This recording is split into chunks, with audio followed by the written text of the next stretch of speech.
오늘 11월 항상 열매 기도의 동행이라는 제목으로 말씀 전하기 원합니다.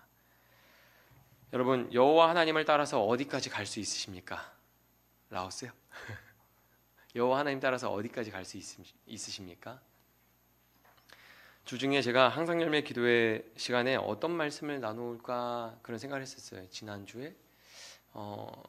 근데 이 룻기에 대한 내용들이 제 머릿속을 스쳐갔습니다. 여러분, 하나님을 따라서 어디까지 가실 수 있습니까?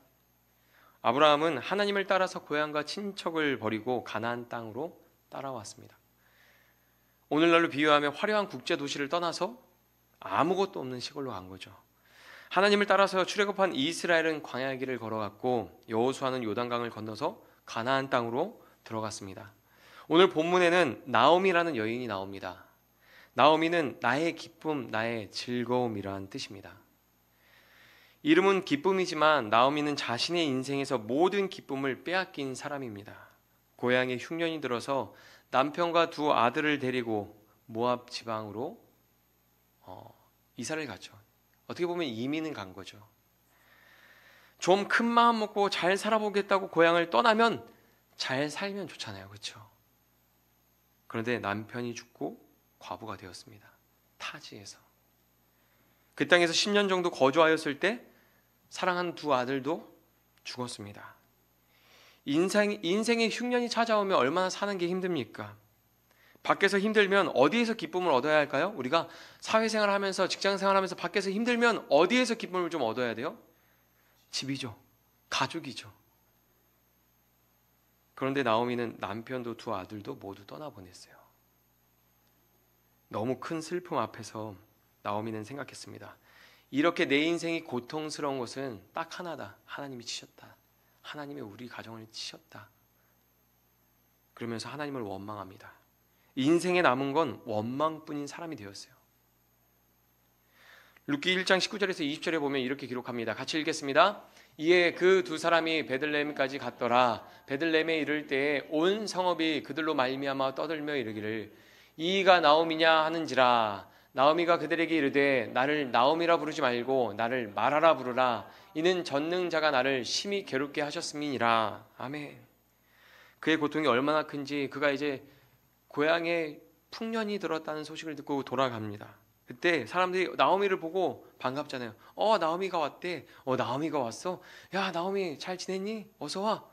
막 그렇게 사람들이 막 반기는데 나오미라고 불리는 게 싫은 거예요. 나의 기쁨 왔니? 나의 기쁨, 나의 즐거움 왔니? 어서 와.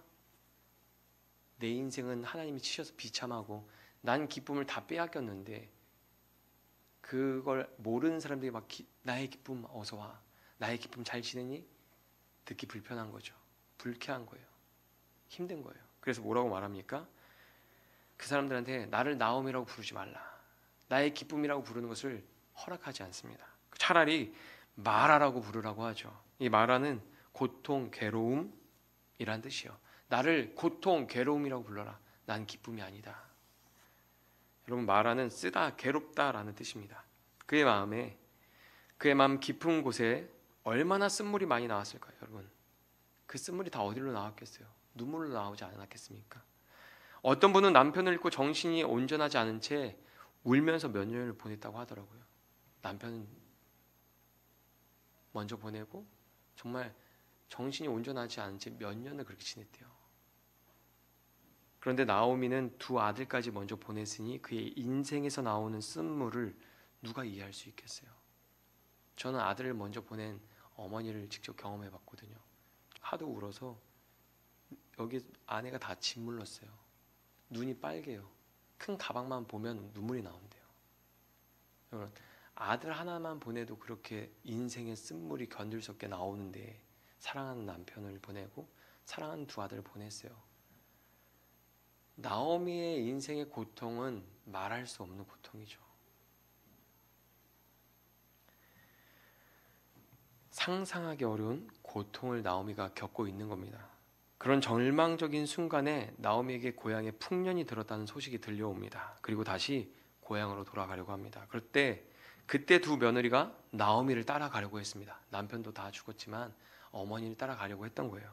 하지만 나오미의 대답은 무엇입니까? 말씀을 보겠습니다. 1장 8절 같이 읽겠습니다. 나오미가 두 며느리에게 이르되 너희는 각기 너희 어머니의 집으로 돌아가라. 너희가 죽은 자들과 나를 선대한 것 같이 여호와께서 너희를 선대하시기를 원하며. 아멘. 나오미는 너희 집으로 돌아가라라고 말합니다. 자기를 따라오면 자녀도 땅도 얻을 수 없기 때문에 나오미를 따라가봤자, 나를 따라와봤자 너희의 인생은 어떠한 열매도 없을 것이다. 그냥 너희 집으로 돌아가라. 나와 같은 이 고통과 괴로움을 너희가 동일하게 겪게 할 수 없다. 그냥 너희 집으로 돌아가라. 그렇게 말하는 거죠. 그리고 나오미는 그렇게 3번을 강조해서 말합니다. 돌아가라, 돌아가라, 돌아가라. 여러분, 성경에서 3번 말하는 건 무엇을 의미합니까? 완료형의 완전한 완강한 거부입니다. 돌아가라. 절대 나와 같은 고통과 괴로움을 겪지 말고 그냥 너희 집으로 돌아가라. 여러분, 나오미에게 남은 아들이 없었습니다. 남편을 새롭게 만날 수 있는 나이도 아니었습니다. 설령 남편을 새로 만나서 아들을 낳아도 그 아들이 결혼할 수 있을 때까지 기다리는 것은 너무 오랜 시간이 걸리는 일이었기 때문입니다. 그래서 나오미는 집으로 돌아가서 차라리 다른 사람 만나서 재혼하라고 말합니다. 여러분, 나오미는 자신을 나의 기쁨이라고 부르지 말라고 말했는데, 이 말씀을 보면 며느리들의 기쁨인 건 확실해요. 야, 돌아가라. 나처럼 고생하지 말고 돌아가, 재혼해. 헤어질 때 며느리들 나오미가 떨어지기 싫어서 막 울잖아요. 얼마나 좋은 시어머니였는지 알 수 있죠. 여러분, 자기 곁에서 가난하게 소망 없이 살지 말고 차라리 가족들에게 돌아가서 재혼하라는 거예요. 나오미는 며느리들이 자신을 따라오는 것은 나오미가 겪고 있는 고통과 괴로움에 참여하고 함께 망하는 것이라고 생각한 거예요.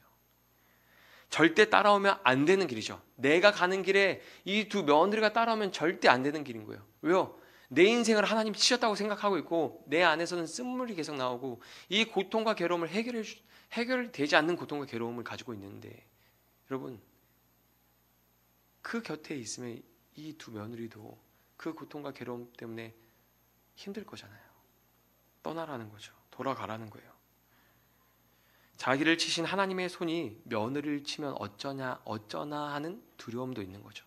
나를 치셨던 하나님께서 이 두 며느리를 치면 어쩌나 하는 두려움이 있는 거예요. 이렇게 거절하는데 따라가는 게 맞나요? 여러분, 이렇게 어머니가 거절하는데 따라가는 게 맞아요? 결국 오르바는 돌아갑니다. 14절에 보면 이렇게 기록합니다. 그들이 소리를 높여 다시 울더니 오르바는 그의 시어머니에게 입맞추되 룻은 그를 붙쫓았더라. 여러분, 오르바가 떠나니까 롯이 어떻게 합니까? 시어머니 말을 듣고 오르바가 떠나요. 오르바가 떠나면서 어떻게 해요? 떠나는 모습 보면서 룻이 어머니를 붙잡는 거예요. 간절히 매달려서 붙잡는 거예요. 그 며느리 한 명이 돌아가는 걸 보면서 자기도 돌아가게 할까봐 돌아가기 싫어서 룻이 그 상황에서 오르바가 입 맞추고 떠날 때 엄마 나오미한테 달라붙는 거예요. 저는 절대 안 갈 거예요. 보내지 마세요. 자기도 떠나보낼까봐 나오미에게 착 달라붙어서 떨어지지 않습니다. 그리고 이렇게 말하죠. 1장 16절에서 18절 말씀입니다. 우리 같이 읽어볼까요? 룻이 이르되 내게 어머니를 떠나며 어머니를 따르지 말고 돌아가라 강건하지 마옵소서. 어머니께서 가시는 곳에 나도 가고 어머니께서 머무시는 곳에서 나도 머물겠나이다. 어머니의 백성이 나의 백성이 되고 어머니의 하나님이 나의 하나님이 되시리니 어머니께서 죽으시는 곳에서 나도 죽어 거기 묻힐 것이라. 만일 내가 죽는 일 외에 어머니를 떠나면 여호와께서 내게 벌을 내리시고 더 내리시기를 원하나이다 하는지라. 나오미가 룻이 자기와 함께 가기로 굳게 결심함을 보고 그에게 말하기를 그치니라. 아멘. 여러분, 이 말씀을 보면 룻의 행동이 이해되십니까? 일반적인 상황은 아니라고 생각합니다. 시어머니 나오미를 따라가 봤자 그 고통과 괴로움에서 자기가 벗어나게 해줄 수 있는 것도 아니고 그 고통과 괴로움이 크기 때문에 옆에 있으면 자기도 힘들어요. 여러분, 고통과 괴로움 때문에 큰 슬픔에 빠지고 원망을 쏟아내는 인생이라면 누구라도 피하고 싶고 곁에 있고 싶지 않을 거예요. 여러분, 슬픔에 빠져서 힘들어하는 사람과 함께 지내다 보면 어떻게 됩니까? 나도 슬퍼져요. 나도 힘들어요. 여러분, 슬픔이나 우울감도 전염되거든요. 힘든 얘기를 계속 들어주다 보면 내 감정도 바닥을 치고 어려워질 수도 있습니다. 우리가 보면 뭐 이렇게 심리 상담 하시는 분들 있잖아요. 그분들도 많은 사람이 이야기를 들어주는데, 심리 상담 하시는 분들도 슈퍼바이저인가? 그런 단계가 있어요. 심리 상담 하시는 분들을 상담해 주는 사람들이 있어요. 누군가의 이야기를 들어주고 어려움을 들어주고 그것을 덜어내주는 일들이 힘든 일들인 거예요. 여러분, 그래서 사람은 슬픈 사람보다 즐거운 사람과 함께 있는 것을 좋아하고 나한테 에너지를 주는 사람을 만나고 싶어 합니다. 만나면 우울해지고 만나면 슬퍼지고 막 나도 마음이 힘든 만남 하고 싶지 않죠. 그런데 롯은 나오미의 집에서 떠나지 않고 나오미와 함께 살고 싶어 합니다. 나오미가 뭐라 그랬습니까? 너희 집으로 돌아가서 너희 어머니한테 가라. 아니요, 어머니, 저는 어머니의 집에 거하고 싶어요. 저는 어머니와 함께 하고 싶어요. 그렇게 말합니다. 왜 롯은 나오미와 동행하고 싶어 했을까요? 롯이 아니죠. 롯은 나오미의 인생에서 고통과 절망만 본 게 아닙니다. 여전히 그의 인생 가운데 역사하시는 신실하신 하나님을 보았던 거예요. 하나님을 바라봐야 갈 수 있는 길이 있습니다. 아무리 그 길이 고통과 슬픔을 곁에 두는 길이라고 할지라도 하나님을 바라보면 그 길을 갈 수 있는 거예요. 룻도 오르바처럼 돌아갈 이유가 많았습니다. 하지만 룻은 돌아가지 않고 나오미와 동행했습니다. 하나님을 바라보았기 때문이죠.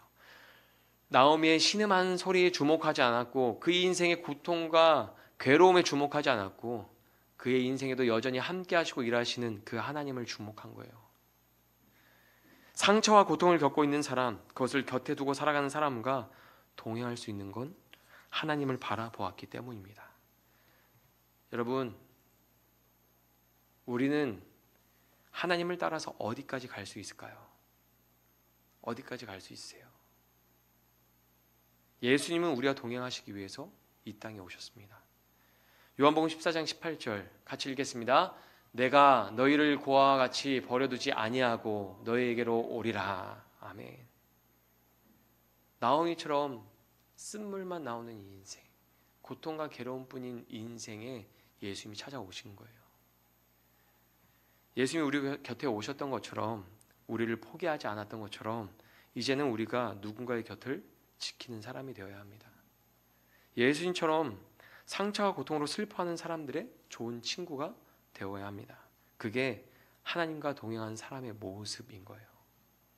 예수님이 우리에게 해주셨던 것처럼 우리도 하나님을 바라보고 이 땅에서 고통과 괴로움을 겪고 있는 사람들 곁에서 같이 그 길을 걸어가 주는 거죠. 그게 하나님과 동행하는 길입니다. 11월 한 달 동안 우리가 이 말씀을 통해서 묵상하고 우리가 과연 나는 하나님을 따라서 어디까지 갈 수 있나, 그런 부분들 우리가 좀 생각해 봤으면 좋겠어요. 하나님을 따라서 어디까지 갈 수 있나. 여러분, 어디까지 갈 수 있습니까? 잘 모르겠죠. 근데 하나님 보면 내가 할 수 없는 것까지 할 수 있게 되고 내가 갈 수 없다고 생각했던 곳도 가게 되는 거죠.